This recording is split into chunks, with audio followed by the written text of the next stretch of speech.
pleito, pleito. Así gritan en un mercado, en una escuela. Y pelea, pelea. Sí. Cuando hay una aglomeración y empieza una bronca, en un cabaret o en cualquier lugar público, todo el mundo se aglomera a ver qué pasa, ¿no? ¿Quién contra quién y por qué? ¿Cuál es la razón? Pues aquí hay pleito. Pero llevado a una discusión que interesa a los lectores, literaria. El 23 de noviembre, el periódico Excelsior publicó una entrevista con la escritora respecto a su libro, El amante polaco. En ella revela que el personaje, el maestro, era Juan José Arreola, a quien señaló de haber atacado sexualmente a su persona en los años 50. Yo le creo porque era tan hermosa, pero tan hermosa. Ándale. Ella me entrevistó un par de veces y yo la veía y no sabía yo ni lo que estaba diciendo. Con su boquita abierta, sus dientecitos al aire, qué hermosa era. Nada más que hay un enemigo de todos nosotros, Cronos. Cómo nos maltrata, nos deja piltrafas, pero esa mujer era bellísima. Y Arreola, pues bueno, Arreola era muy, muy audaz. Pícaro. Sí, volvemos, era travieso. Yo no le creo, yo lo dejo hasta ahí. Sobre todo por las cartas que presenta ahora la familia y porque algunos vimos la personalidad de Arreola, su desarrollo cotidiano, y no era de esos tipos rudos, vamos a decirlo, sino más bien, ¿cómo decirlo? Caballeroso. Sí, pícaro. Respetable. Pícaro hasta ahí. Ah. Pero no voraz, no rapaz. No. Yo sí creo. No, yo no. Sobre todo por lo que está diciendo, yo también veo imágenes de Elena y es un encanto de persona, es una criaturita como hecha en Europa a mano. Y lo que no era, parecía cándida, parecía pero muy indefensa ante todo. Pura risa, o más bien sonrisa. Hay dos escritoras mexicanas. Una es la que escribe en La Jornada,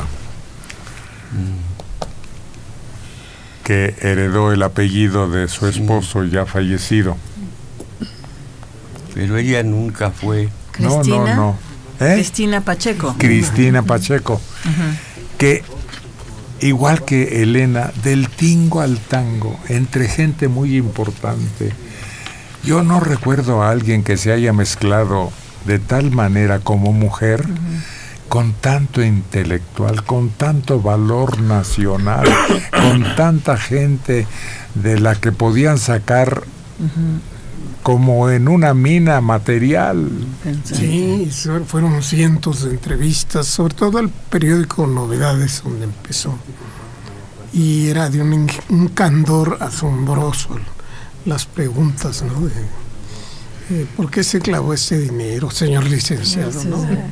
De Elena. No, Elenita, no, de verdad, no fui yo. Que no sé. Y las dos muy jovencitas, sí, en su ir y venir. Sí, a Elena ya hasta le pasa algo que le debería agradecer a Cronos. Es decir, Elena se volvió en un tema de esos tabús. Ya no puedes hablar mal de ella, no puedes criticarla, no puedes, cuidado y digas algo, porque ya se volvió más un símbolo que resultado de su trabajo, su calidad. Cacería de brujas. Claro que sí.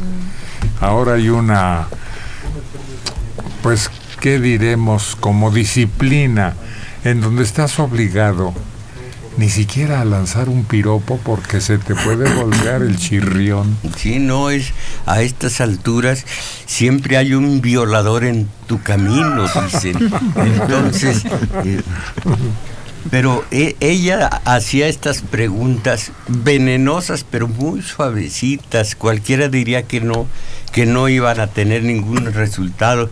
Yo recuerdo el final de una plática conmigo en la zona rosa, que entonces todavía no lo era, y dice, y deja un montoncito de 20 y nos retiramos. Era el final, pero ese montoncito quería decir que no pagaba como cualquier otro con billetes y demás, sino un montoncito de calderilla que dicen allá, un montoncito de feria. Sí, exacto. Morralla, sí. Uh-huh. Ahorita le seguimos, porque esto está de veras interesante, porque ahora provoca la protesta de quien se ve afectado en el honor del escritor. No, eso no lo he visto, nomás muy por encima. En Excelsior, una entrevista en donde se habla de un libro, El amante polaco. La autora revela que el personaje, el maestro al que menciona así, era Juan José Arreola.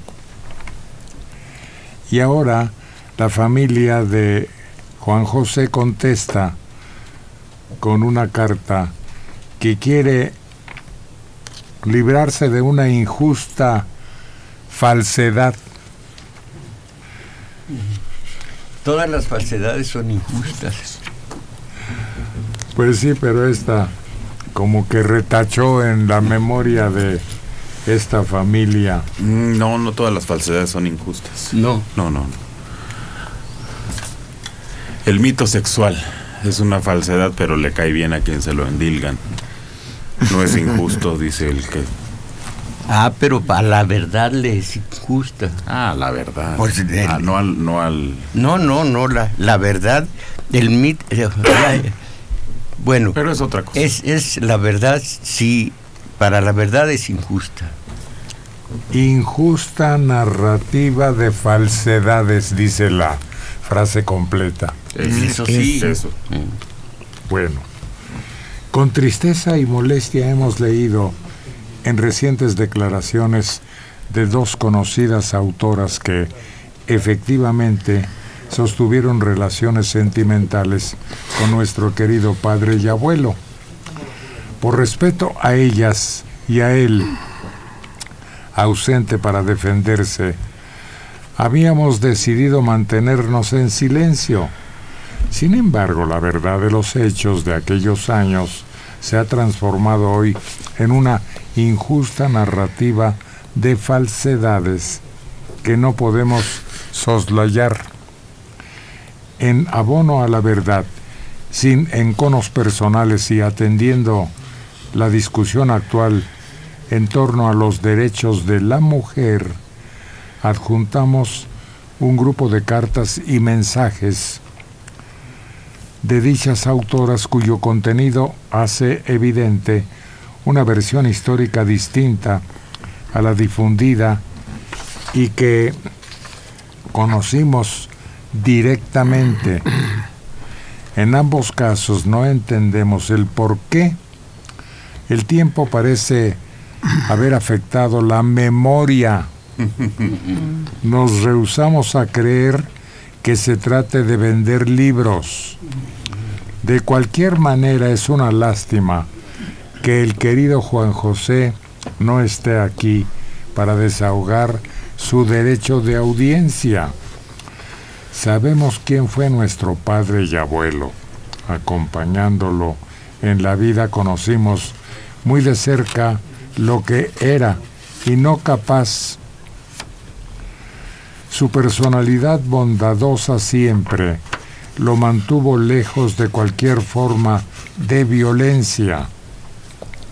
Lo suyo fue, desde luego, la discusión apasionada. Finalmente, y como se recordó el año pasado durante su centenario, la generosidad de Juan José Arreola ofreció a discípulos y amistades, hombres y mujeres, fue enorme.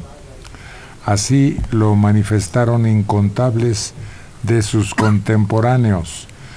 Por ello, protegemos su memoria con esta fe de erratas, con la cual esperamos abandonar toda discusión ulterior. Por su atención, gracias, familia Arreola. Y es absolutamente cierto que era de una generosidad enorme.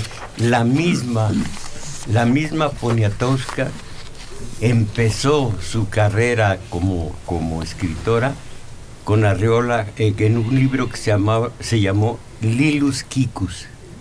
Y cuántos, Garibay, su primer libro, Mazamitla, también es de Los Presentes, que así se llamaba la colección.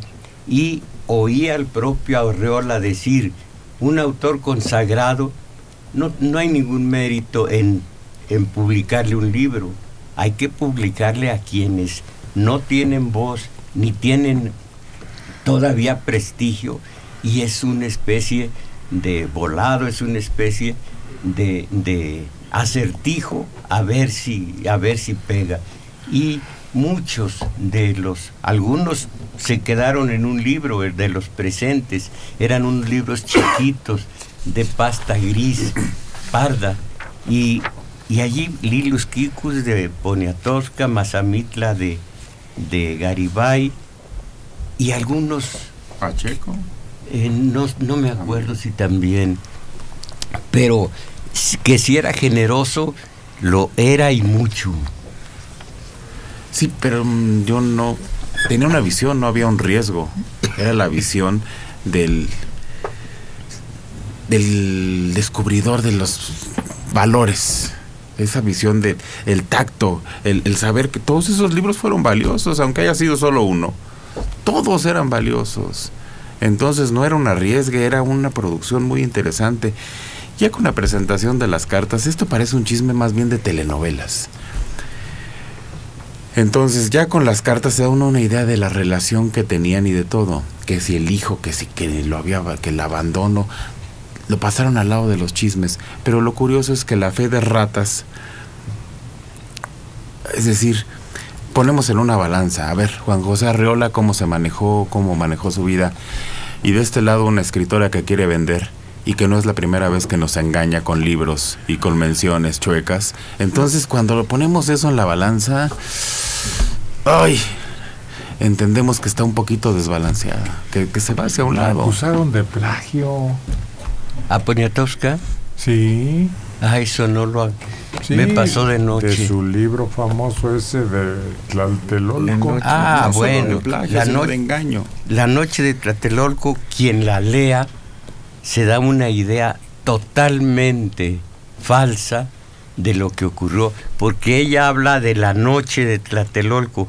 Quien quiera conocer aquello, empieza desde el 66, para no decir desde el 45, desde el 66, con un hombre que era bueno y después se hizo una persona no del todo recomendable, Aguilar Talamantes. Comienza en el 66 y después se vende con todo y su partido, el ferrocarril.